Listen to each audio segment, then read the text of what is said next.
Hello and welcome to पढ़ रहे IIT jam chemistry app. आप सभी का पढ़ रहे आईआईटी जैम केमिस्ट्री ऐप पे स्वागत किया जाता है। तो भाई जल्दी से इस सेशन को ज्वाइन कर लीजिए, उसके बाद डिस्कस करेंगे। हमारा इम्पोर्टेंट टॉपिक है ये, ठीक है। पढ़ रहे आईआईटी जैम केमिस्ट्री ऐप पे आप सभी का वेलकम है। तो हम जो है कल हमने जो हमारा टॉपिक स्टार्ट किया था वो है आपका केमिकल इक्विलिब्रियम, ठीक है। तो कल हमने हमारा केमिकल इक्विलिब्रियम टॉपिक स्टार्ट कर दिया था, केमिकल इक्विलिब्रियम, और इसकी ये हमारी सेकंड क्लास है। आप सभी को गुड आफ्टरनून। जो भी बच्चे ज्वाइन कर चुके हैं वो कमेंट करना स्टार्ट कर दें। आप सभी को गुड आफ्टरनून एंड वेलकम।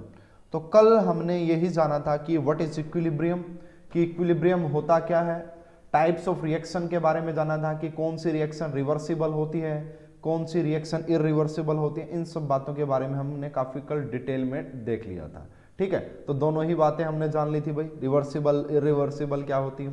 उसके बाद जो आपका पढ़ा था कि भाई ग्राफ मैंने आपको पढ़ाए थे, ठीक है, ग्राफ कि भाई कब कौन सा शो करेगा। एंड उसके बाद हमने स्टार्ट किया था हमारा, है ना, लॉज ऑफ मास एक्शन। और लॉज ऑफ मास एक्शन ने क्या बोला था कि rate of forward reaction is directly proportional to active mass, product of active mass of reactant. फिर हमने यहाँ पे इक्विलिब्रियम कांस्टेंट को निकाला था भाई। तो इक्विलिब्रियम कांस्टेंट क्या आया था, ऊपर मास के जो ऊपर क्या आ गया था भाई, जो प्रोडक्ट है उनके एक्टिव मास का मल्टीप्लीकेशन, एंड नीचे क्या आ गया था आपका रिएक्टेंट के मास का मल्टीप्लीकेशन। फिर हमने एक्टिव मास देखा था कि what is active mass, active mass क्या होता है वो भी मैंने आपको बता दिया था कि एक्टिव मास आपका क्या होता है। फिर हमने देखा था कि different types of chemical equilibrium constant, ठीक है। फिर हमने क्या देखा था, different types of chemical equilibrium के बारे में हमने देखा था, ठीक है भाई। डिफरेंट टाइप्स जिसमें मैंने आपको केपी केसी ये दोनों पढ़ाए थे भाई, केपी केसी।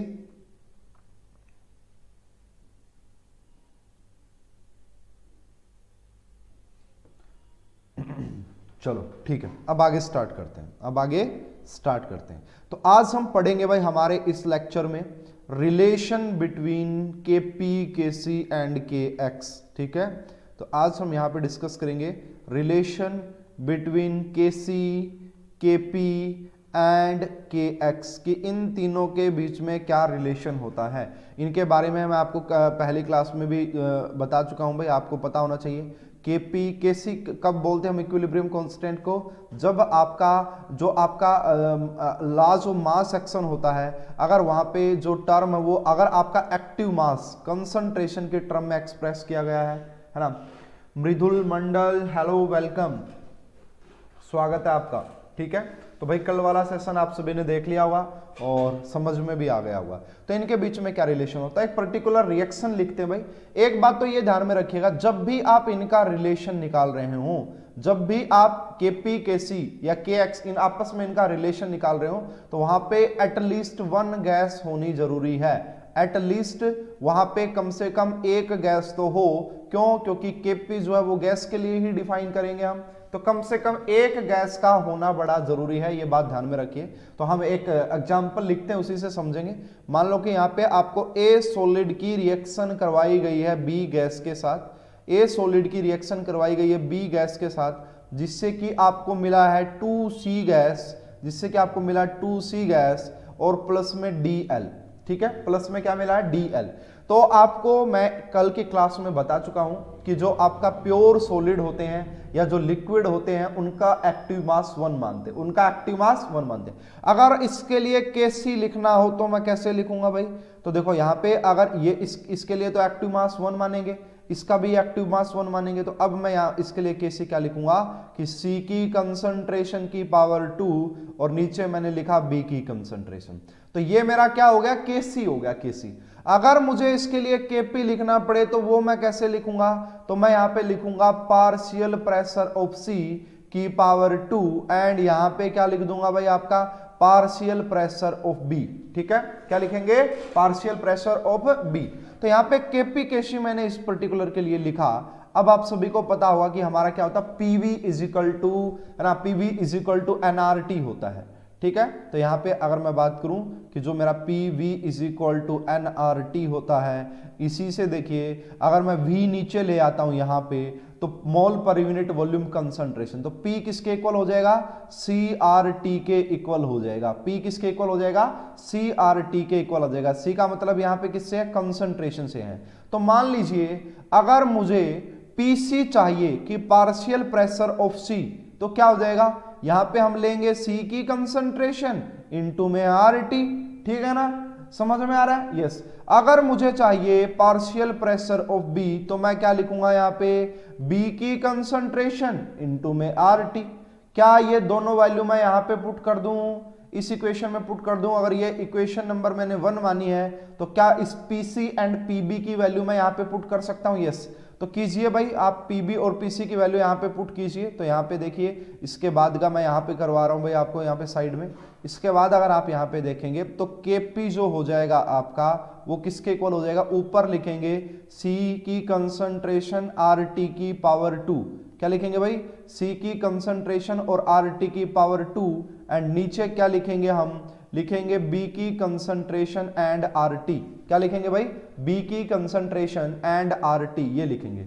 अब देखो यहां से क्या मैं ये लिख सकता हूं, ध्यान से देख लीजिएगा कि जो आपका KP है वो क्या हो जाएगा आपका C की कंसंट्रेशन की पावर 2 एंड B की कंसंट्रेशन इनटू में क्या लिख सकते हैं भाई, RT का स्क्वायर, और नीचे लिख दिया RT, एक RT से एक RT कैंसल। क्या मैं इसको, ध्यान से देखिएगा भाई सारे स्टूडेंट्स, क्या मैं इसको KC लिख सकता हूं, यस। देखिए अगर ये आपने इक्वेशन नंबर 2 मानी है तो ये बिल्कुल KC आ रहा है। तो क्या मैं यहां से ये लिख सकता हूं कि जो मेरा KP हो जाएगा वो है आपका KC इनटू में RT, इनटू में क्या, RT। ये तो इस पर्टिकुलर के लिए आया भाई, देखो ये इस पर्टिकुलर रिएक्शन के लिए आया है। ये बात जरूर ध्यान में रखें कि ये जो हमने KP निकाला वो किसके लिए, इस पर्टिकुलर के लिए। अब देखिए यहाँ पे एक टर्म हम देखते हैं भाई जो बार बार आपको बड़ी काम में आएगी, यहाँ पे डेल्टा NG, ठीक है। क्या लिखेंगे, डेल्टा NG। इसका मतलब होता है चेंज इन मोल्स, है ना, चेंज इन गैसियस मोल। क्या मतलब होता है, चेंज इन गैसियस मोल। यानी कि ये क्या होता है भाई, यह होता आपका, है ना, N का मतलब होता है, ठीक है, number of moles of product, यानी कि प्रोडक्ट के मोल कितने हैं गैसियस में, माइनस में मोल ऑफ रिएक्टेंट, और वो भी गैसियस फेज में। तो ये जो होता उसे हम डेल्टा NG बोलते हैं, उसे हम क्या बोलते हैं भाई, डेल्टा NG। अगर मैं कहूं इस पर्टिकुलर रिएक्शन के लिए डेल्टा NG बताइए कितना होगा, तो आप क्या कहेंगे यहां से, तो आप यहां से कहेंगे कि इसका डेल्टा NG कितना है। देखो यहां पे ये तो लिक्विड है, इससे तो कोई लेना देना नहीं है। ये गैस है तो गैस का यहाँ पे आपको 2 नजर आ रहा है, ये भी गैस है यहाँ पे 1, तो यहां से करेंगे 2 - 1, ये रहा, यानी कि यहाँ पे 1 आ रहा है, यानी कि यहाँ पे क्या आ रहा है। तो भाई अगर इन जर्नल आप देखेंगे और यहां से आप देखिए इस पर्टिकुलर रिएक्शन के लिए RT की पावर भी 1 ही आया है। तो जब इन जर्नल अगर आप बात करेंगे, यहां से मैं नोट करवा देता हूं आपको कि इन जर्नल ऐसा देखा जाता है, इन जनरल आपका ऐसा देखा जाता है कि KP is equal to KC into RT की पावर डेल्टा NG। तो वो RT की पावर डेल्टा NG होता है, और ये डेल्टा NG क्या होता है ये मैं आपको ऑलरेडी काफी अच्छे से समझा चुका हूं। डेल्टा NG का मतलब होता है number of moles of product in gaseous phase minus में number of moles of reactant in gaseous phase, उनका जो डिफरेंस होता है उसी को हम बोलते हैं। यहाँ पे अगर भाई यूनिट की बात कर ली जाए तो यूनिट क्या होती है वो भी देख लेते हैं एक बार जल्दी से। तो देखिए KP की जो यूनिट होगी वो आपकी होती है ATM, ठीक है, वो आपकी ATM होगी। KC की जो यूनिट होती है वो होती है मोल पर लीटर होती है। R की जो यहाँ पे आप वैल्यू लेते हो भाई, R is your universal gas constant, इसमें यहाँ पे आप R की जो वैल्यू लोगे वो आप लोगे 0.08, है ना, यहाँ पे लीटर ATM पर मोल, ठीक है। एंड टेम्परेचर यहाँ पे जो लेते हैं भाई वो केल्विन में ही लेते हैं। डेल्टा NG यूनिट लेस होगा, इसकी कोई यूनिट नहीं होती, बेसिकली एक नंबर होता है, ठीक है। तो KP is equal to KC dot RT की पावर डेल्टा NG। इस बेसिक फार्मूले पे भी क्वेश्चन पूछे जा चुके हैं आपके एग्जाम्स में, ठीक है। अब आगे बात करते हैं भाई, अब यहाँ पे डिफरेंट कंडीशन हो सकती हैं। जैसे कि मेरी केस फर्स्ट यहाँ पे क्या हो सकता है, मेरे पास कोई ऐसी रिएक्शन हो सकती है जहां पे डेल्टा NG 0 आ जाए, है ना, पॉसिबल तो है ना ये कि डेल्टा NG 0 आ जाए। अगर आपका डेल्टा एनजी किसी पर्टिकुलर रिएक्शन के लिए, अगर किसी पर्टिकुलर रिएक्शन के लिए डेल्टा एनजी 0 आ जाता है तो वहां पे हम लिखते हैं कि Kp is equal to Kc। तो वहां पे दोनों ही कांस्टेंट जो होते हैं वो एक दूसरे के इक्वल। क्यों? देखो भाई, जैसे ही आप यहाँ पे 0 लिखोगे तो किसी की भी पावर 0 क्या होता है 1, किसी की भी पावर 0 क्या होता है 1 होता है। तो भाई इसके लिए Kp Kc इक्वल हो जाएंगे। इसके कुछ एग्जाम्पल अगर आप लिखना चाहो तो लिख सकते हो। जब आपने भाई N2 गैस की रिएक्शन करवाई, जब आपने N2 गैस की रिएक्शन करवाई O2 गैस के साथ, तो यहां से आपको मिलेगा 2NO गैस। क्या मिलेगा? 2NO gas. तो सबसे पहला काम क्या रहेगा आपका, ये डेल्टा एनजी भाई इस पूरे चैप्टर में काम आएगा निकालना आपका। तो सबसे पहला काम क्या रहेगा कि इसका डेल्टा एनजी निकालो। डेल्टा एनजी मतलब number of moles of product in gaseous phase कितने हैं 2, यहाँ पे कितने हैं वो -1, और यहाँ पे भी कितने -1, इसलिए क्या हो जाएगा 0, है ना। तो इसका जो Kp Kc आएगा वो सेम आ जाएगा भाई, ठीक है। तो यहाँ पे अगर इस पर्टिकुलर रिएक्शन के लिए बोले तो इसका Kp और Kc इक्वल होगा। क्यों? क्योंकि डेल्टा Ng 0 के इक्वल आ गया। और किस टाइप के आपको मिल सकते हैं भाई, बस ये बड़ा आसान होगा, अब देखना आपको, इसमें कोई ज्यादा इशू नहीं होना चाहिए। मान लो कि 2 गैस आपको दिया और इसकी रिएक्शन करवाई गई B गैस के साथ, जिससे कि आपको यहाँ पे मिल गया 3C गैस। तो इसका भी डेल्टा Ng आप देख पा रहे होंगे कि 3 माइनस में 2 माइनस में 1 इज इक्वल टू 0। तो ये भी कितना हो जाएगा 0। पहला केस जहां पे डेल्टा Ng 0 के इक्वल हो सकता है, तो डेल्टा Ng अगर 0 के इक्वल हो गया तो वहां पे Kp और Kc दोनों ही एक दूसरे के इक्वल होते हैं। सेकंड केस में देखिएगा भाई, सेकंड केस में क्या हो सकता है, ऐसा भी हो सकता है कि delta Ng is greater than 0, यानी कि जो डेल्टा Ng वो 0 से बड़ा हो। बिल्कुल ऐसी पॉसिबिलिटीज बन सकती हैं। तो इस केस में आपको देखने को ये मिलेगा, अगर आपका डेल्टा Ng ग्रेटर देन 0 तो Kp की वैल्यू ज्यादा होगी Kc से, है ना। Kp की वैल्यू ज्यादा होगी Kc से, दोनों इक्वल होने वाले हैं नहीं अब, ठीक है। तो ये बात ध्यान में रखनी है। और इस केस में एक बात और ध्यान में रखेंगे कि यहाँ पे जो Rt की वैल्यू होती है ना, Rt वो ग्रेटर देन 1 होती है भाई। क्या होती है वो? ग्रेटर देन 1 होती है। ये बात ध्यान में रखिएगा कि और मिनिमम जो टेम्परेचर होता है वो 12 केल्विन होता है। कितना? 12 केल्विन। कैसे पता लगा? देखो भाई, ये जो है ना आपका, अगर मैं ये बात करूं टेम्परेचर, तो ये हो जाएगा आपका 1/R, और R की वैल्यू हम 1/12 लिख सकते हैं, R की वैल्यू हम 1/12 भी लिख सकते हैं। तो टेम्परेचर यहाँ पे क्या होना चाहिए भाई? 12 केल्विन से ज्यादा होना चाहिए, ठीक है। मिनिमम टेम्परेचर ये होना चाहिए 12 केल्विन से ज्यादा। तो क्या मैं इसको कुछ इस तरीके से भी लिख सकता हूं, दूसरा इसका लिखने का तरीका, कि Kp/Kc is greater than 0, sorry greater than 1, बिल्कुल लिखा जा सकता है। इस Kc को मैंने नीचे लिया, या फिर मैं ऐसे भी लिख सकता हूं क्या, Kp माइनस में Kc, और ये हो जाएगा आपका ग्रेटर देन 0। तो ये भी बिल्कुल पॉसिबिलिटीज हैं। तो ये कुछ है भाई, इसको आप इसी से, मेनली हमने इसी से लिखा है। इसके भी बहुत सारे एग्जाम्पल हो सकते हैं हमारे पास। सबसे अच्छा एग्जाम्पल कौन सा है भाई इसका? सबसे अच्छा एग्जाम्पल कौन था? PCl5 का ले लीजिए आप। जब आप PCl5 लेते हैं गैसियस फेज में, तो वो आपका किस किस में कन्वर्ट हो जाता है भाई? वो PCl3 गैस में कन्वर्ट होता है और साथ में Cl2 गैस में कन्वर्ट होता है। तो अगर आप देखेंगे इसके लिए जो डेल्टा Ng आ रहा है वो कितना आ रहा है? एक यहाँ पे है, एक यहाँ पे है, 2, और माइनस में कर देंगे 1, तो कितना आ गया भाई आपका? 1 आ गया। कितना आ गया आपका? 1। इसके लिए देखिएगा, अगर आपको चाहिए कि Kp in the term of Kc, तो Kp हो जाएगा KcRT। क्यों? क्योंकि डेल्टा Ng की पावर 1 है। तो इस प्रकार से आप ये निकाल सकते हैं, इस प्रकार से आप इसको इजिली निकाल पाएंगे, ठीक है भाई। नेक्स्ट देखिए, तीसरी पॉसिबिलिटी या तीसरा केस हमारा यहाँ पे क्या भी हो सकता है? तो थर्ड केस हमारा ये हो सकता है कि delta Ng is less than 0, delta Ng 0 से छोटा हो। तो उस केस में क्या हो जाएगा? Kp जो हो जाएगा वो लेस हो जाएगा Kc से, Kp लेस हो जाएगा, यानी कि Kc बड़ा रहेगा इस केस में।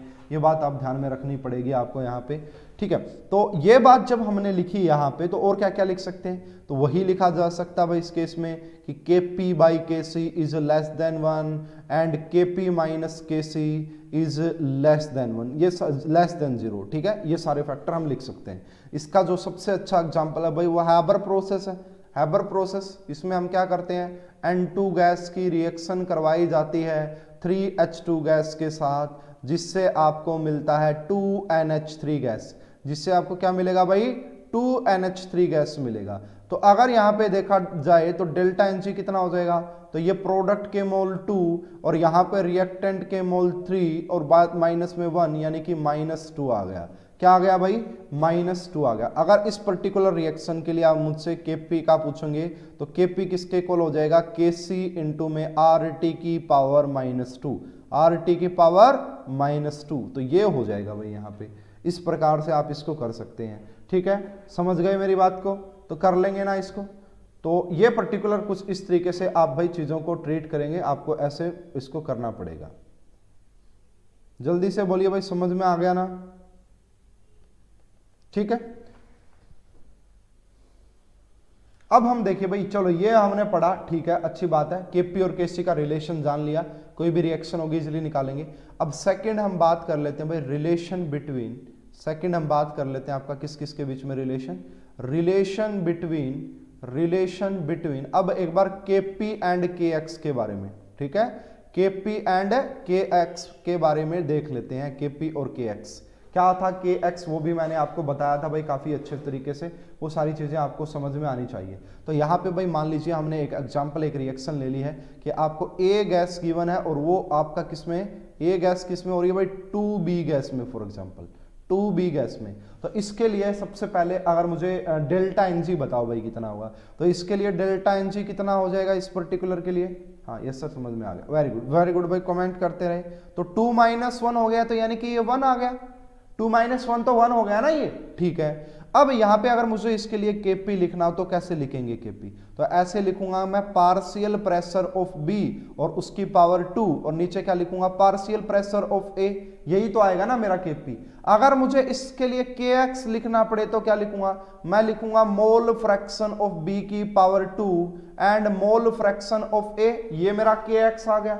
अब भाई आपको गैसियस स्टेट में एक फार्मूला पढ़ाया जाता है, Dalton's law of partial pressure. ठीक है, नहीं डाल्टन्स लॉ नहीं है वो, मतलब है ऐसा ही, डाल्टन्स लॉ होगा, जो भी है मतलब ऐसा है। ये आपका एक फार्मूला आपको ये गैसियस स्टेट में पढ़ाया जाता है भाई, इसका काफी यूज होता है। ठीक है, तो वो फार्मूला आपका पार्शियल प्रेशर जो होता है आपका, partial pressure is equal to mole fraction into में total pressure, mole fraction into में टोटल प्रेशर। इस बात की ध्यान में रखना पड़ेगा।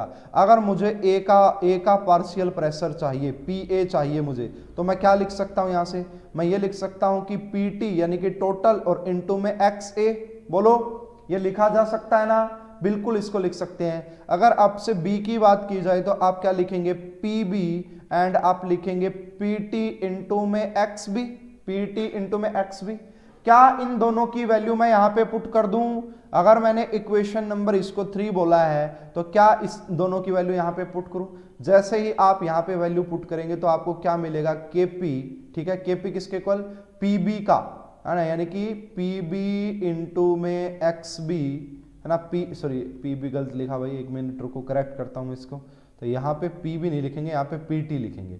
क्या, Pt और इसका किया हमने स्क्वायर, और यहां पे इसको क्या लिखेंगे, Pt इंटू में XA, Pt इंटू में XA। अब इसको देखना भाई आगे कैसे लिख सकता हूं, तो ये तो आपका Kp हो गया, XB यानी कि mole fraction of B and नीचे हो जाएगा mole fraction of A and multiply में क्या हो जाएगा भाई, Pt, मल्टीप्लाई में क्या हो जाएगा, टोटल प्रेशर। क्या इसको मैं Kx लिख सकता हूं, बिल्कुल ये Kx हो भाई, ये आपका Kx ही है। तो इसका मतलब ये हो गया मेरा जो मेरा Kp होगा ना, Kp वो क्या है, Kx इंटू में Pt, Kx इंटू में Pt।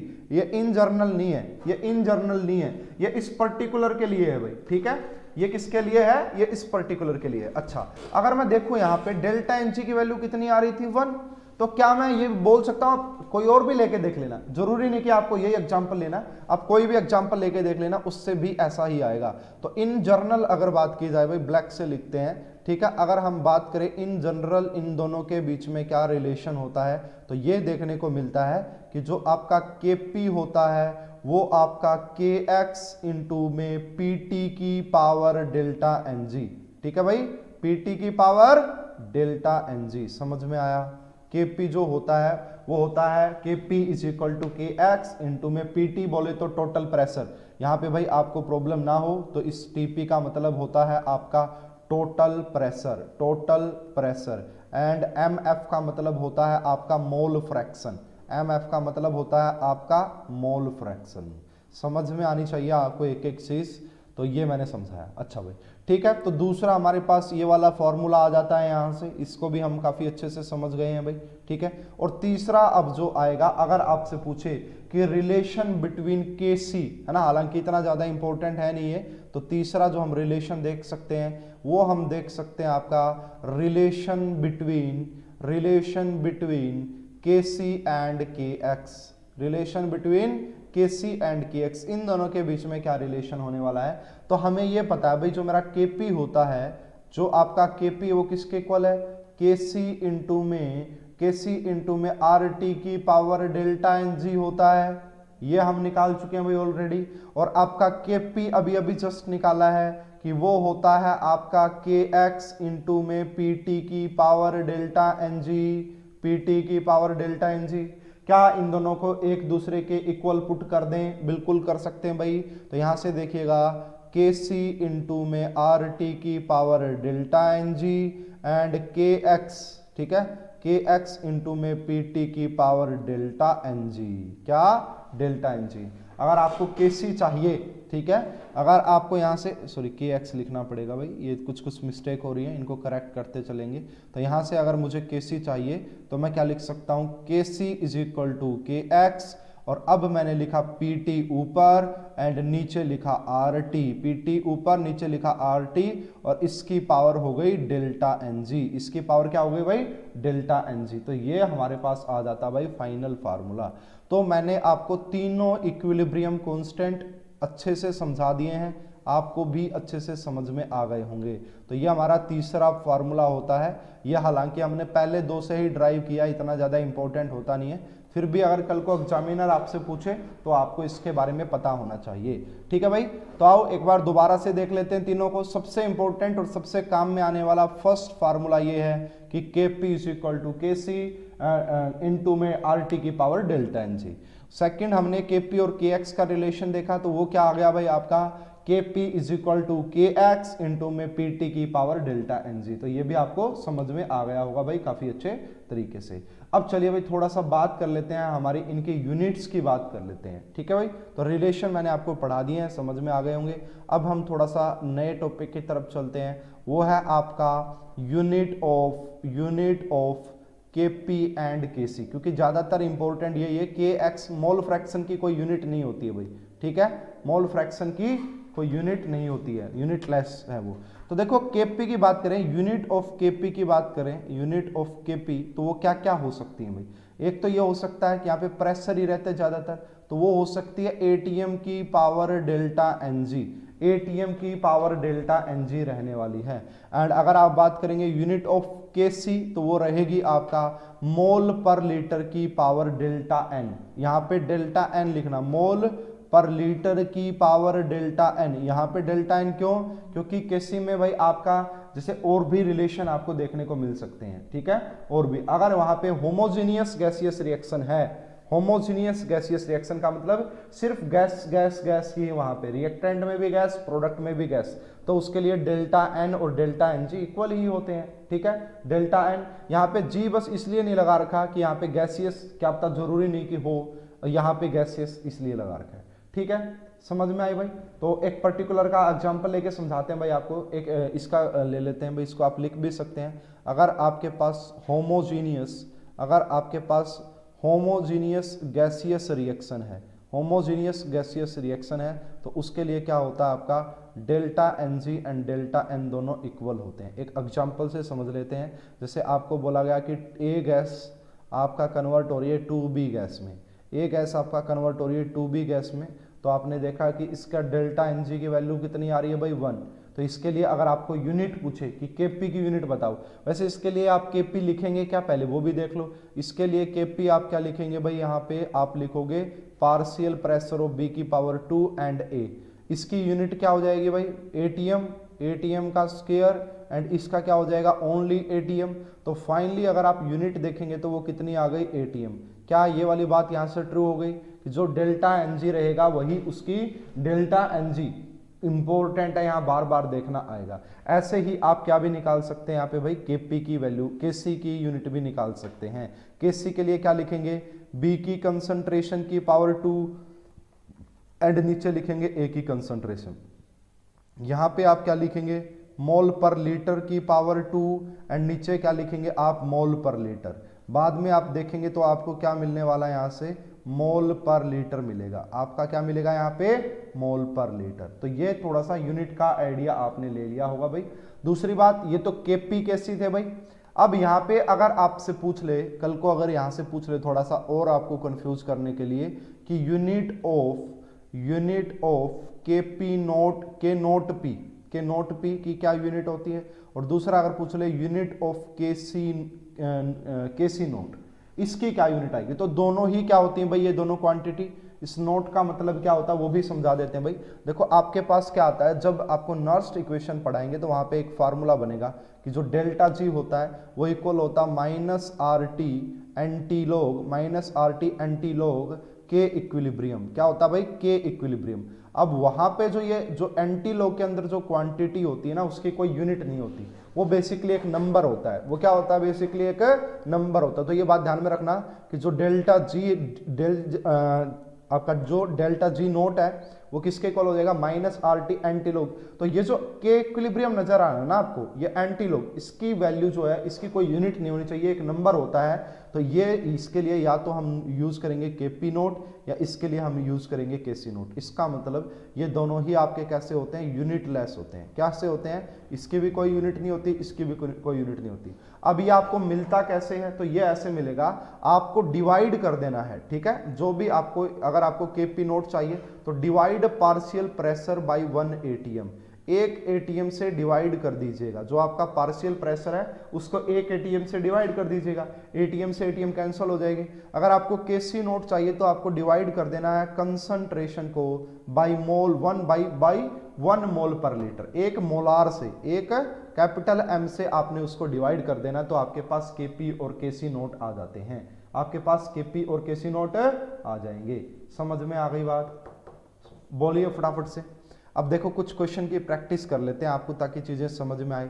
जैसे कुछ रिएक्शन लिखते हैं भाई और उनसे आइडिया लेते हैं। सबसे पहले हमें एक रिएक्शन लिखिए भाई, यहाँ पे ए सॉलिड लिया, प्लस में आपका 2B गैस लिया, एंड यहाँ पे आपका 3C गैस लिया, ठीक है। यहाँ पे आपका 3C गैस लिया। तो यहाँ पे कुछ इंफॉर्मेशन मेंशन कर रहा हूँ, वो आपको बताना है कि कौन सी यहाँ पे ट्रू होगी। तो सबसे पहला बोला गया है यहाँ पे कि Kp is equal to Kc। Second आपसे बोला गया कि Kp minus Kc is less than 0। C बोला गया आपका Kp minus Kc is greater than 0। And D बोला गया none of these, NOT, none of these. बताओ क्या आंसर होगा भाई, बताइए क्या आंसर होगा इसका, इसका आंसर बताइए क्या होगा।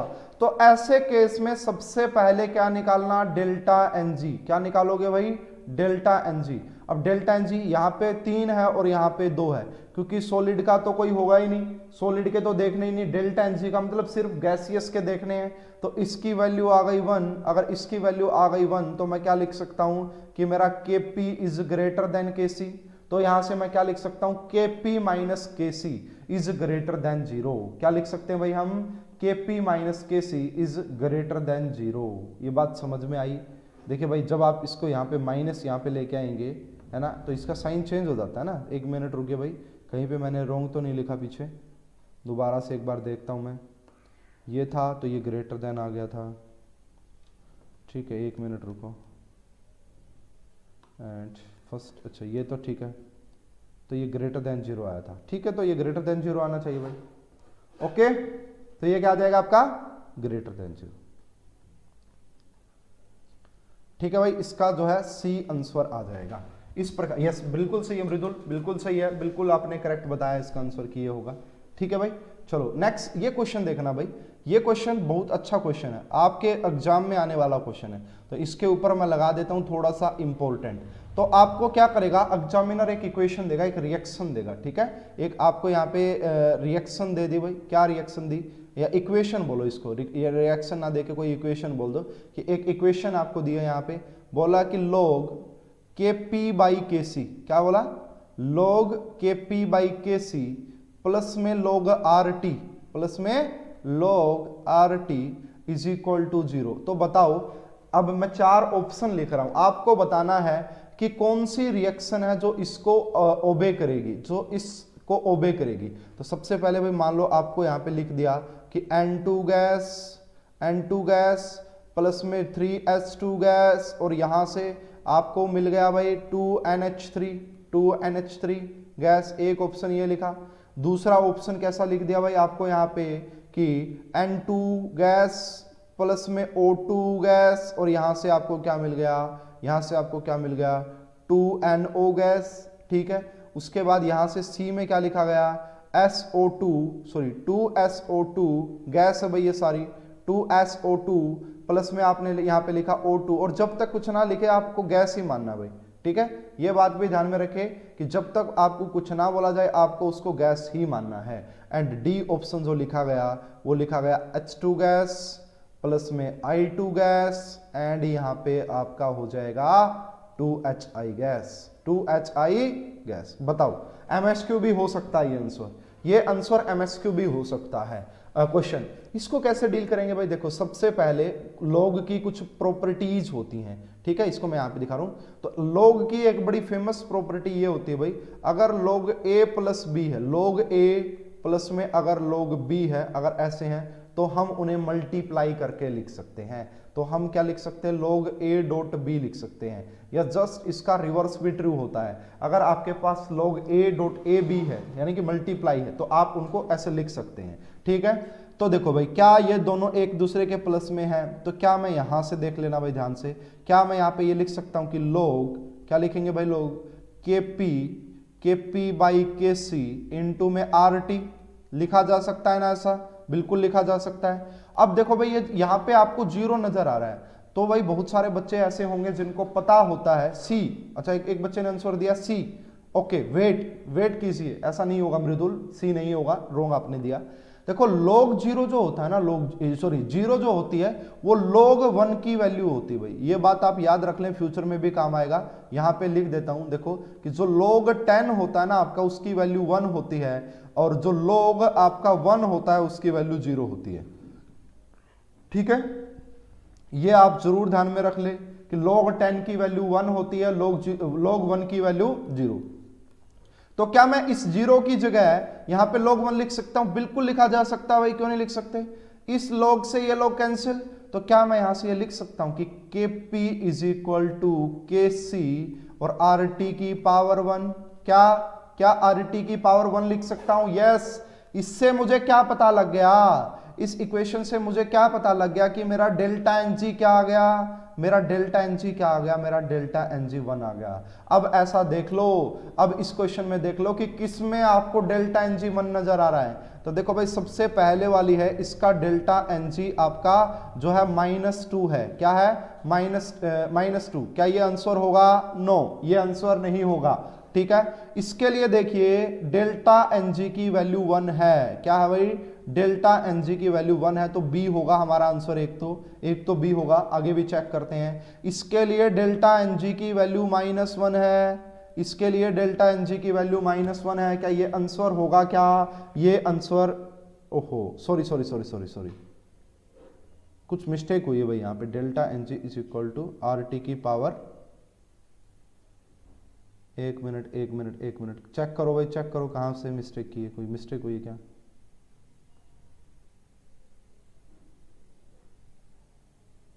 देखो भाई, देखो एक बार जल्दी से। मिस्टेक कर दी भाई, बहुत बड़ी। कैसे की मिस्टेक? अरे देखो, जब KC आपका यहां पे जाएगा तो RT तो नीचे आएगा, तो RT यहां पे -1 बनेगा भाई। सॉरी, ठीक है, बिल्कुल सही है भाई मृदुल, फिर आपका बिल्कुल सही है, बिल्कुल सही है आपका। फिर तो RT क्या बनेगा यहाँ पे? -1 बनेगा। RT क्या बनेगा? -1। तो -1 बनेगा, तो ये B भी हमारा आंसर नहीं होगा। यस, इसका C हो जाएगा।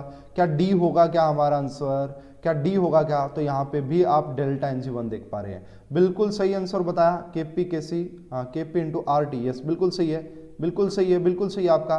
तो ये C आ जाएगा भाई। ठीक है, वेरी गुड, बहुत शानदार, अच्छा क्वेश्चन है भाई। ऐसे क्वेश्चन पूछ लिए जाते हैं अक्सर आपसे, तो ऐसे क्वेश्चंस के लिए ध्यान में रखिएगा कि इनको कैसे हम अटेम्प्ट करते हैं। ठीक है, डेल्टा NG की वैल्यू भी समझ में आपको आ गई होगी कि डेल्टा NG की वैल्यू, ओके तो कुछ इस टाइप के क्वेश्चन आपके एग्जाम में देखने को मिल सकते हैं। दूसरा भाई देखना, दूसरा और किस टाइप से इसी क्वेश्चन को अगर दूसरे टाइप से अरेंज करना हो तो कैसे आप क्या किया जाता है, समझ में आ रहा है ना आपको। तो ऐसे लिख दे भाई, एक इक्वेशन लिख दे कि 2a गैस प्लस में 3b gas, 2a gas plus में 3b गैस, और वो आपका कन्वर्ट हो रही है 2c गैस में, वो आपका कन्वर्ट हो रही है 2c गैस में। तो इसके लिए आपको 4 ऑप्शन दे देगा, 4 इक्वेशन दे देगा भाई अलग अलग। बताओ which of the flowing true, which of the flowing true. तो सबसे पहले यहाँ पे क्या कर लेते हैं हम, डेल्टा एनजी की वैल्यू निकाल लेते हैं। डेल्टा एनजी की वैल्यू क्या आएगी, 2 - 2 एंड -3 इज इक्वल टू -3 आ गए भाई। ठीक है, अब आपको 4 ऑप्शन दे दिए भाई, उनमें से आपको बताना है कि कौन सा ट्रू होगा। ठीक है, 4 ऑप्शन आपको यहाँ पे दिए गए हैं। तो देखो सबसे पहला ऑप्शन क्या दे दिया यहाँ पे, उन्होंने बोला कि log, ठीक है, KP बाई, है ना, log KP बाई KX लिख रहा हूं भाई अब मैं, ठीक है, KP KC नहीं लिख रहा, तो यहाँ पे लिख दिया log KP by KC, log KP by KC plus में 3 log 1 बाई P, और ये P क्या है, total pressure, log 1 by P is equal to 0। एक ऑप्शन ये लिख दिया भाई। दूसरा ऑप्शन क्या लिख सकते हैं कि यहाँ पे log KP by KX, log KP by KX, और यहाँ पे अगर वो कर देते हैं -3 log 1 by P is equal to 0, और सी ऑप्शन क्या लिख दिया यहाँ पे log, ठीक है, क्या लिख दिया भाई, log KP बाई KX, ठीक है, KP बाई KX प्लस में 2 इंटू में log 1 by P is equal to 0, and D लिख दिया नन ऑफ दीज। क्या लिखा भाई, डी नन ऑफ दीज। बताओ इसका आंसर। तो हमें क्या देखना पड़ेगा भाई, सबसे पहले तो हमें उसका रिलेशन ही पता होना चाहिए कि KP KC का रिलेशन, KP और KX का। तो आपको पढ़ा था कि जो KP होता है वो होता है KX इंटू में PT की पावर डेल्टा NG, PT की पावर डेल्टा NG। तो अब क्या बनाएंगे भाई इसको, देखो अब यहाँ पे आपको थोड़ा सा देखने को चीजें पड़ेगी। अगर ये यहाँ पे लिखा हुआ है ना, तो इसको हम क्या कर सकते हैं भाई, देखो एक और प्रॉपर्टी होती है log की। अगर आपको पता है कि log, अगर log a की पावर b होता है, ठीक है, log अगर a की पावर b होता है तो उसे हम क्या लिख सकते हैं, b log a। क्या लिख सकते हैं, b log a। और इसका रिवर्स भी ट्रू होता है, इसका रिवर्स भी ट्रू होता है। तो अगर यहाँ पे आपका पहले ऑप्शन में देखिए क्या लिखा हुआ है, अगर यहाँ पे आपका लिखा हुआ 3 log 1 by P, 3 log 1 by P, तो क्या मैं इसको ऐसा लिख सकता हूँ, क्या मैं इसको ऐसा लिख सकता हूँ कि log एंड 1 बाई P की पावर 3। बोलो भाई, लिख सकते हैं क्या, बिल्कुल लिखा जा सकता है, क्यों नहीं लिख सकते, बिल्कुल ट्रू है ये, तो लिखा जा सकता है। ठीक है, समझ में आ गई बात। ओके, अब यहाँ पे अगर हम देखें, ठीक है, अब इसमें अगर देखें तो इसको जब आप सोल्व करेंगे यहाँ से क्या आ जाएगा भाई आपका, KP KX इंटू में 1 बाई P इंटू में 1 बाई P की पावर 3 इज इक्वल टू 1, है ना, इज इक्वल टू 1। और यहाँ से जब आप लेके जाएंगे इसको तो क्या हो जाएगा भाई, ये आपका KP इंटू में KX, और यहाँ पे हो जाएगी P की पावर 3, P की पावर 3। यहाँ पे 3 आया है, हमें -3 आएगा तब जाके बात बनेगी, जहां पे -3 आएगा ना वहां पे जाके बात बनेगी ना। तो इसका आंसर आप इजीली मेरे हिसाब से अब निकाल लेंगे, इसका आंसर आप इजीली अब निकाल सकते हैं। बोलो भाई, समझ में आ गई क्या बात, आपको कर लोगे। या फिर आप दूसरा यहां से भी अप्रोच कर सकते थे। यहां से आप क्या अप्रोच कर सकते थे, आपको ये पता कि डेल्टा, यहां से आप क्या अप्रोच कर सकते थे कि जो KP है वो KX इंटू PT की पावर -3 आना चाहिए। कितना आना चाहिए, -3 आना चाहिए। तो -3 कैसे आएगा, अब वो आप इजीली देख सकते हैं। तो ये जो आपका आंसर आने वाला है यहाँ पे, शायद B इसका आंसर आएगा। आप निकाल के देखेंगे तो B इसका करेक्ट आंसर हो सकता है। ठीक है, अब ये माइनस है ना, तो माइनस में क्या होता है भाई, log की जैसे प्लस की प्रॉपर्टी थी ना, एक तो ये प्रॉपर्टी, ये log की प्रॉपर्टी ध्यान में रखना। तो log की एक प्रॉपर्टी क्या होती है, log a, और माइनस में log b अगर लिखा हो तो उसको हम कैसे लिख सकते हैं, उसको हम लिख सकते हैं log a बाई b। उसको क्या लिख सकते हैं, log a बाई b। तो इस वाले को जब आप लिखेंगे तो क्या लिख सकता हूँ, देखो मैं b वाले का बता रहा हूँ मैं यहाँ पे, तो आप लिख सकते हैं log, क्या लिखोगे भाई, KP बाई KC। ठीक है, और जब आप इसको लिखोगे 1 बाई P तो वो चला जाएगा ऊपर, क्या चला जाएगा, P की पावर 3, क्या, P की पावर 3, क्योंकि इसके बाई में लिखोगे तो वो ऊपर जाके चला जाएगा P की पावर 3, और ये हो जाएगा आपका log 1 के इक्वल, इससे ये कैंसिल हो जाएगा। एंड यहाँ से अगर आप देखेंगे तो आपका KP किसके इक्वल, ये KC लिख रहा हूँ भाई, KP is equal to KX and यहाँ पे हो जाएगा p की पावर 3। इसको आप ऊपर लेके आओगे तो वो माइनस का, इसका जो करेक्ट आंसर आएगा वो b आ जाएगा भाई, इसका जो करेक्ट आंसर आएगा वो b आ जाएगा। समझ में आ गया? समझ में आ गया? तो बड़ा बेहतरीन क्वेश्चन, ऐसे ऐसे क्वेश्चन पूछ लेता है कई बार, और ये बेसिक क्वेश्चन है भाई, ये बेसिक आपको आने भी चाहिए। तो चलो एक नेक्स्ट एक आपसे एक और क्वेश्चन पूछते हैं, हालांकि मैंने थोड़ा सा हिंट अभी थोड़ी सी देर पहले आपको दिया था।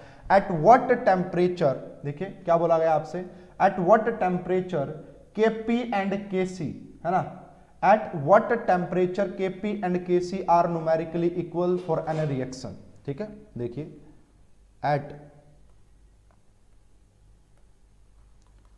at what temperature Kp and Kc are numerically same, किस टेम्परेचर पे आपको ऐसा देखने को मिलता है कि ये दोनों सेम हो जाएं, न्यूमेरिकली सेम? बताओ भाई। मैंने आपको ऑप्शन अभी थोड़ी सी देर पहले दिया था कि हमें पता है कि हमारा Kp जो होता है वो Kc इंटू में RT की पावर डेल्टा Ng होता है। अगर ये आपका RT1 हो जाए, अगर ये आपका RT1 हो जाए तो क्या आप बोल सकते हैं कि Kp is equal to Kc? फिर उसमें क्या चक्कर है, फिर उसमें ये चक्कर है कि डेल्टा Ng कुछ हो, 1 की पावर कुछ हो 1 ही होता है, 1 की पावर कुछ हो 1 ही होता है। तो ये देखो कि अगर अब डेल्टा आर की वैल्यू 1 कब आए, मतलब सॉरी RT की वैल्यू 1 कब आएगी? जब आएगी, देखो इसकी वैल्यू कितनी होती है भाई आर की, 0.08, और इसी को मैं क्या भी लिख सकता हूँ 1/12 लिख सकता हूँ। ठीक है, तो जब आप टेम्परेचर 12 केल्विन भरेंगे ना, जब आप टेम्परेचर 12 केल्विन भरेंगे तब आपका Kp और Kc न्यूमेरिकली सेम होते हैं। जब आप टेम्परेचर 12 केल्विन फिल कर देंगे तो आपका Kp और Kc क्या हो जाएंगे, एक दूसरे के इक्वल हो जाएंगे। Kp और Kc एक दूसरे के इक्वल हो जाएंगे। समझ में आया भाई? समझ में आ गया आपको ये वाला पॉइंट? ठीक है, नेक्स्ट की तरफ चलते हैं भाई। Next topic is also very much important, और यहाँ पे अभी एक फॉर्मूला भी आएगा, वो आप पढ़ लेना, वो भी आपके लिए बड़े काम का है। तो अब हम बात करते हैं आपका करैक्टरिस्टिक्स। ठीक है, हम बात करेंगे आपका characteristics of equilibrium constant, characteristics of equilibrium constant, यानी कि आपका जो इक्विलिब्रियम कांस्टेंट हमने पढ़े हैं उनकी क्या क्या करैक्टरिस्टिक्स हैं, क्या क्या उनकी विशेषताएं हैं। ठीक है, क्या क्या उनकी विशेषताएं। अब देखिएगा भाई यहाँ पे, तो सबसे यहाँ पे कुछ पॉइंट्स बना के पढ़ने पड़ेंगे। सबसे पहला होता है कि K इज अप्लाई, है ना, K इज एप्लीकेबल ओनली, यानी कि equilibrium constant is applicable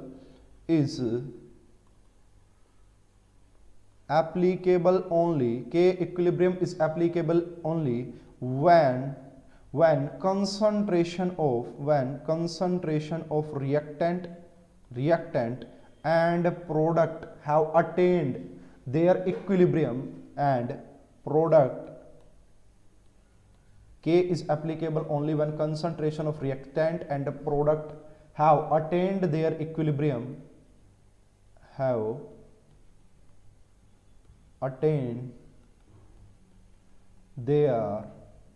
attained their equilibrium values, ठीक है, equilibrium values, and does not change with the time, है ना, and does not change with time, तो देखो भाई K कब एप्लीकेबल होगा कांस्टेंट? जब होगा जब रिएक्टेंट एंड प्रोडक्ट की जो जब कंसंट्रेशन है वो इक्विलिब्रियम वैल्यू अटेन्स कर ले और अब वो टाइम के साथ चेंज ना हो। ठीक है, दूसरी बात ध्यान में रखिएगा यहाँ पे कि K इज, है ना, K इज इंडिपेंडेंट फ्रॉम, है ना, K इज इंडिपेंडेंट फ्रॉम, है ना, initial concentration of reactant and product. ठीक है, तो ये बात ध्यान में रखिए कि K is independent from initial concentration of reactant and product, initial concentration of reactant and product. भाई उसको, है ना, K को इनिशियल कंसंट्रेशन से कोई लेना देना नहीं है कि क्या इनिशियल कंसंट्रेशन थी, है ना, वहां पे K का कोई मतलब नहीं बनता है। जैसे भाई कोई पर्टिकुलर रिएक्शन है तो उसके लिए अगर Kc 20 पे हो गया तो वहां से कोई लेना देना नहीं है यानी कि केसी इनिशियल कंसंट्रेशन पे डिपेंड नहीं करेगा, या इक्विलिब्रियम केसी में केपी केसी के एक्स सारे आ जाते हैं, ठीक है। तो यहाँ पे एक पर्टिकुलर वैल्यू रहती है, बात ध्यान में रखिएगा। उसके बाद हम ये बात कर सकते हैं कि के is independent from change of pressure, तो जो आपका ये इक्विलिब्रियम कांस्टेंट होता है, तो तीसरा पॉइंट आप यहां पे लिख सकते हैं भाई आपका के इज इंडिपेंडेंट फ्रॉम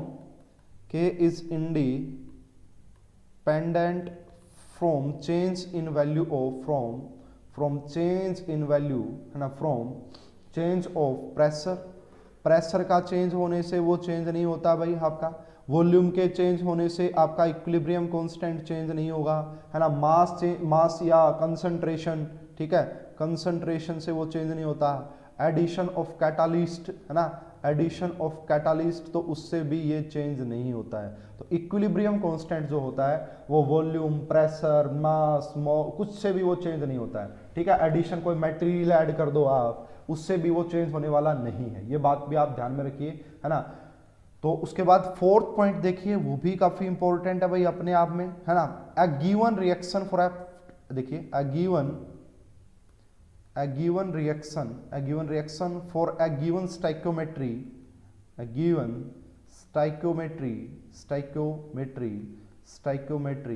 है ना,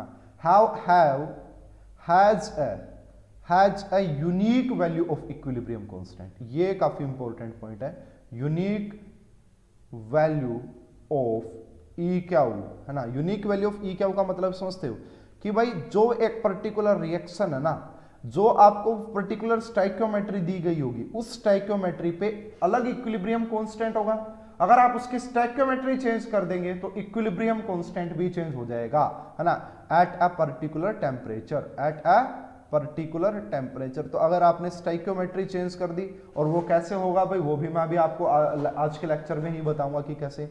एंड फिफ्थ पॉइंट देखिए कि जो आपका इक्विलिब्रियम के होता है इज चेंज ओनली विद, जो आपका इक्विलिब्रियम कांस्टेंट होता है ना, वो सिर्फ और सिर्फ टेम्परेचर से चेंज होता है, बाकी वो किसी से चेंज नहीं होता। तो के changes only and only with temperature, जो आपका इक्विलिब्रियम कांस्टेंट है, के चेंजेस ओनली एंड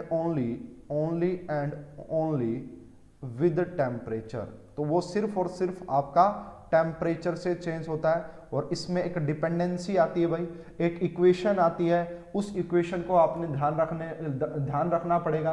कई बार आपसे क्वेश्चन पुट कर लिए जाते हैं उससे, ठीक है। तो वो क्या होती है भाई, आइए उसका भी डिस्कशन देख लेते हैं। तो वेरिएशन, ठीक है, वेरिएशन ऑफ, यहाँ पे उसका हमारे लिए डेरिवेशन इंपॉर्टेंट नहीं, फॉर्मूला इंपॉर्टेंट है। वेरिएशन ऑफ के इक्विलिब्रियम विद टेम्परेचर, कि टेम्परेचर के साथ इसका क्या रहता है। तो भाई आपको एक ऐसी इक्वेशन एक जगह और पढ़ाई जाती है, वहां पे आपको केमिकल काइनेटिक्स में, लेकिन यहाँ पे रेट कांस्टेंट होता है, बट यहाँ पे आपका इक्विलिब्रियम कांस्टेंट होता है। दो अलग अलग इक्विलिब्रियम कांस्टेंट हो जाएंगे भाई, E1 और E2, ठीक है। और यहाँ पे जो फार्मूला निकल के आता है डेल्टा H एंथैल्पी, यहाँ पे होता है भाई आपका 2.303 R, और यहाँ पे हम क्या लिखते हैं 1/T1 माइनस में 1/T2। तो ये आपका फार्मूला होता है भाई, ये आपका वेरिएशन, ये आपका एक फार्मूला होता है जहाँ पे आपका इक्विलिब्रियम कांस्टेंट एंड टेम्परेचर का रिलेशन, इस इक्वेशन को ध्यान में रखिएगा भाई। ऐसी ही इक्वेशन आपको कहाँ पे भी पढ़ाई जाती है, केमिकल काइनेटिक्स में, बट वहां पे यहाँ पे ये तो इक्विलिब्रियम है, वहां पे रेट कांस्टेंट होता है, तो यहाँ पे इक्विलिब्रियम कांस्टेंट होता है। तो लॉग के इक्विलिब्रियम सेकंड, ये इस तरीके से इक्वेशन होती है, इसको ध्यान रखिएगा। And K for an given reaction at a given temperature change with stoichiometry of the reaction, ठीक है। दूसरा एक चीज और हो सकती है भाई आपका, ठीक है। तो दूसरी क्या चीज हो सकती है, जो के होता है equilibrium constant for a given reaction at a given temperature,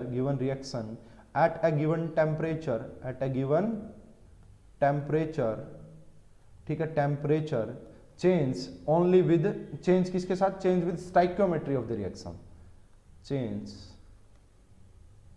change with stoichiometry of the reaction. ये क्या मतलब बन गया जी, ये समझा दो थोड़ा सा। इसमें 3 पॉइंट होते हैं भाई, तीनों पॉइंट आपको ध्यान में रखने हैं, ठीक है। और ये आपके एग्जाम में ऐसा क्वेश्चन आ चुका भाई ऑलरेडी, जैम में यहाँ से क्वेश्चन पूछा जा चुका है, एमएससी एंट्रेंस में यहाँ पे क्वेश्चन पूछा जा चुका है, तो यहाँ से आपका भाई क्वेश्चन पहले पूछा जा चुका है, इसलिए इसको थोड़े से, और बड़ा आसान है, बड़ा बेसिक है, बड़ा आसान है, ये चीज आप इजीली याद रख सकते हैं। तो सबसे पहले भाई यहाँ पे 3 केस पढ़ते हैं। तो सबसे पहले ए होता है, मान लो भाई आपको एक रिएक्शन गिवन है ए टू बी रिएक्शन, और उसका इक्विलिब्रियम आपको K1 गिवन है, उसका इक्विलिब्रियम कांस्टेंट आपको K1 गिवन है। तो K1 क्या लिखोगे भाई, आप कहोगे सर कि ये तो हो जाएगा आपका बी की कंसंट्रेशन बाई में ए की कंसंट्रेशन। अगर मैं इसको रिवर्स कर देता हूं, अगर मैं इसको क्या कर देता हूं कि मैं इसे B2A कर देता हूं भाई, क्या कर देता हूं B2A, तो मेरा ये K2 क्या हो जाएगा भाई, तो आप कहोगे कि ये तो सर ये हो जाएगा। तो इसका मतलब यहां से ये कंक्लूजन निकलता है कि जो आपका K2 आया है ना, वो आ गया 1/K1। क्या आ गया भाई, K2 किसके इक्वल आ गया, 1/K1। या दूसरा यहीं से मैं क्या कह सकता हूं कि K1 इंटू K2 किसके इक्वल आ गया, 1 के इक्वल आ गया। K1 इंटू में K2 किसके इक्वल आ गया, 1 के इक्वल। इससे ये पता लगता है ऑन रिवर्स द रिएक्शन, ठीक है, अगर आप रिएक्शन को ऑन रिवर्सिंग द रिएक्शन, है ना, तो यहां पे आप लिख भी सकते हैं ऑन रिवर्सिंग, देखिए क्या लिख सकते हैं, ऑन रिवर्सिंग एनी रिएक्शन। अगर आप किसी रिएक्शन को रिवर्स कर देते हैं तो उसका इक्विलिब्रियम कांस्टेंट भी क्या हो जाता है भाई, इन्वर्स्ड हो जाता है। Its equilibrium constant will be inversed, ठीक है। तो its equilibrium constant will be क्या हो जाएगा, इन्वर्स्ड, ठीक है, इनवर्स्ड हो जाएगा, यानी कि ये रहा भाई, ठीक है। तो पहला पॉइंट ये था भाई। दूसरा आप यहां पे क्या लिख सकते हैं भाई, देखिएगा बी में आप क्या लिख सकते हैं, मान लो भाई आपको एक रिएक्शन गिवन थी ए से बी, ठीक है, ए से बी, इसके लिए आपने इक्विलिब्रियम कांस्टेंट क्या रखा, K1, वो किसके इक्वल आ गया, इसके इक्वल। अब आपने इसको क्या कर दिया, 2 से मल्टीप्लाई। जैसे आपने इसके 2 से मल्टीप्लाई की तो ये क्या बन गया भाई आपका, 2 से मल्टीप्लाई करने के बाद ये बन गया। तो K2 आप क्या लिखेंगे, तो आप कहेंगे कि B की भी पावर 2 एंड आप कहेंगे A की भी पावर 2। क्या मैं यहां से ये कह सकता हूं कि जो मेरा K2 हो गया ना, वो आपका K1 का स्क्वायर हो गया, K1 का स्क्वायर हो गया। क्या ये बात हो सकती है यहां से, बिल्कुल ट्रू है ये तो भाई, बिल्कुल ट्रू है ना, बिल्कुल ये बात तो सही नजर आ रही है कि जो K2 है आपने ये रहा। इसका मतलब है आप जितने से मल्टीप्लाई करेंगे वही इक्विलिब्रियम, जो नया इक्विलिब्रियम कांस्टेंट आएगा उसकी पावर में जाएगा, उसकी पावर में जाएगा। तो इसको भी आप लिख सकते हैं ऑन मल्टीप्लाइंग, ठीक है, on multiplying reaction by any number, its equilibrium constant will be raised by power equal to of that number, यानी कि जितने नंबर से आप मल्टीप्लाई करेंगे उतना ही नए इक्विलिब्रियम को, जो पुराना इक्विलिब्रियम कांस्टेंट था उसकी पावर लगाना पड़ेगा। एंड तीसरा यहाँ पे अगर आप देखेंगे तो तीसरा आपका यहाँ पे क्या आता है भाई, देखिए सी क्या होता है आपका, मान लो आपको एक रिएक्शन गिवन थी A to B, क्या गिवन थी, एक रिएक्शन A to B, उसका इक्विलिब्रियम कांस्टेंट क्या था भाई आपके हिसाब से, आप कहोगे कि B की कंसंट्रेशन और C की कंसंट्रेशन, और एक है आपके पास C2D, एक क्या आपके पास C2D, इसके लिए आप क्या कह रहे हैं कि जो K2 है आपका वो क्या हो जाएगा, D2C हो जाएगा। अगर आप क्या कर देते हैं, एक मिनट भाई, एक मिनट, ठीक है, तो ये थोड़ा सा आपका क्या हो गया है ना, ये मैंने सही लिखा ना, इसमें तो कोई मिस्टेक आपको लग नहीं रही होगी, किसी को लग भी रही है तो मुझे बता सकता है, ठीक है। तो जब आप इन दोनों को ऐड करते हैं, ठीक है, जब आप दो रिएक्शन को ऐड करेंगे, मान लो भाई आप इनका सम करना चाहते हो, तो सम करने पे क्या करेंगे, आप कहेंगे A प्लस में C, और क्या कहोगे आप, gives B plus D, A plus C B plus D देगा। इसका मतलब अगर आप इसके लिए लिखेंगे तो मैं K3 लिख देता हूं, तो क्या लिखोगे आप कहोगे कि B की कंसंट्रेशन और D की कंसंट्रेशन एक मिनट, हाँ ठीक है, बाई में ये और आपका ये आ गया, ठीक है। क्या इसको मैं ये नहीं लिख सकता क्या? तो इसका मतलब यही तो बन गया इनडायरेक्टली भाई, बी बाई ए क्या है आपका K1 है, क्या आपका ये K1 है, और डी बाई सी क्या आपका ये K2 है। इसका मतलब ये है अगर आप किसी दो रिएक्शन को ऐड करते हो तो उनके इक्विलिब्रियम कांस्टेंट की मल्टीप्लाई करनी पड़ेगी। जो आपके पास नई इक्वेशन आएगी ना, उसका जो इक्विलिब्रियम कांस्टेंट होगा वो उन पहले वाले दो इक्विलिब्रियम कांस्टेंट के मल्टीप्लाई के इक्वल होगा। तो इसको भी आप लिख सकते हैं, अगर आप इसको भी लिखना चाहें तो इसको लिख सकते हैं। तो भाई ये दोनों बिल्कुल बेसिक लेक्चर थे, आपको समझ में आ गए होंगे। हालांकि इनसे भी क्वेश्चन आते हैं, मैं बहुत सारे क्वेश्चन आपको दिखाऊंगा, एमसीक्यूज रखेंगे ही रखेंगे बहुत सारे, तो वहाँ पे आपको और भी अच्छे से आइडिया लग जाएगा। तो यहाँ पे आप लिखिए ऑन एडिंग रिएक्शंस। अगर आप दो रिएक्शन को ऐड कर रहे हैं, दो नहीं, जरूरी नहीं, कितनी भी हो सकती हैं, their equilibrium constant will be multiplied, ठीक है।